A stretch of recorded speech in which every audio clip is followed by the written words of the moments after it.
இஸ்லாமிய சட்டத்தின் அடிப்படை 5 பகுதிகள் உள்ளன. 1. நம்பிக்கைகள் அகீதா. 2. வழிபாடுகள் இபாதத் என்று சொல்லுவோம். 3. நற்பண்புகள் அஹ்லாக் என்று சொல்லுவோம். 4. சமூக வாழ்க்கை முஆஷராத் என்று சொல்லுவோம். 5. பரஸ்பர பரிமாற்றங்கள் முஆமலாத் என்று சொல்லுவோம். இவற்றில் மிகவும் முக்கியமானது அகீதா, நம்பிக்கைதான். ஒருவரிடம் எந்த நல்ல செயலும் இல்லை என்றாலும் அவருடைய நம்பிக்கை சரியாக இருந்தால் நிச்சயமாக அவர் சொர்க்கத்தில் செல்வார். தன் தவறுகளுக்கான தண்டனையை அனுபவித்த பின்போ அல்லது அல்லாஹ்வின் அருளாலோ அல்லது பரிந்துரையின் ஷஃபாஅத்தின் மூலமாகவோ சொர்க்கத்தை அடைவார்.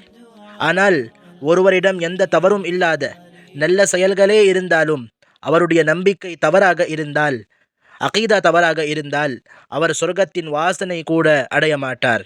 இதிலிருந்து நமக்கு புரிகிறது அகீதா எவ்வளவு முக்கியமானதொன்று என்று.